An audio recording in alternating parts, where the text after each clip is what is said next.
మండు వేసవి అంటారు.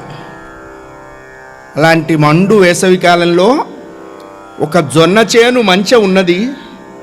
ఆ జొన్న చేను బాగా పండి ఉన్నది. ఆ మంచె మీద 11 ఏళ్ల పిల్లవాడు ఎవడో నించొని ఉన్నట్టండి.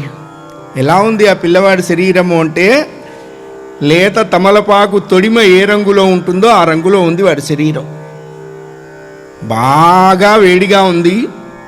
వడగాలి వీచి వీచి వీచి వీచి కొడుతూ ఉన్నది. ఆ వాడిగా వేడిగా ఉన్న వడగాలికి ఆ పిల్లవాడి శరీరం కందిపోతున్నది.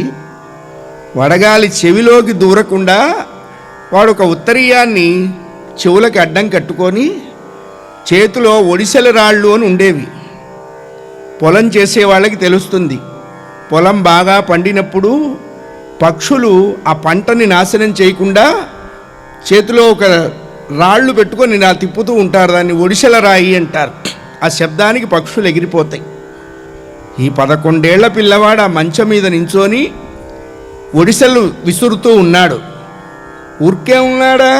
హరే రామ హరే రామ హరే రామ హరే హరే భగవన్నామం చేస్తూ ఒడిసెలు విసురుతున్నాడు. ఏమండి, పక్షులకు ఏమన్నా భగవన్నామము, పార్టీలు, జెండాలు తెలుస్తాయా? అంటే ఎగిరిపోతాయి కదా. అనవసరంగా ఎనర్జీ వేస్ట్ చేసుకుంటున్నాడు. మన దృష్టిని బట్టి మనకి సృష్టి కనపడుతుంది.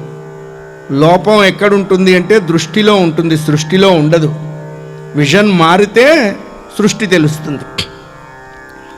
భగవన్నామం ఎందుకు చేస్తున్నాడండి అంటే, ఆ పక్షులు ఎలా అయినా ఎగిరిపోతాయి.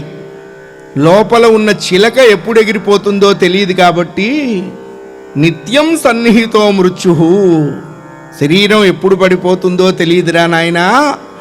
అందుకని భగవంతుడిని నిరంతరం నమ్మి ఉండటం చాలా మంచి విషయము అని పెద్దలు చెప్తారు. అందుకనే ఈ నాలుకకి భగవన్నామం అనే రుచిని ఏర్పాటు చెయ్యాలి. 2.5 అంగుళాలే నాలుక. ఆ 2.5 అంగుళాల నాలుక కోరినటువంటి అలవిమాలిన కోరికలన్నిటినీ యాక్సెప్ట్ చేసి శరీరం తప్పు చేస్తుందిట. శరీరం తప్పు చేస్తే శిక్ష ఎవరికి పడుతుంది అన్నారు? మనస్సుకి శిక్ష పడుతుంది అన్నారు. కాబట్టి నాలుక కోరికలు తీర్చకుండా నాలుకకి ఏది ఇస్తే బాగుంటుంది అంటే భగవన్నామం ఇస్తే చాలు అన్నారు.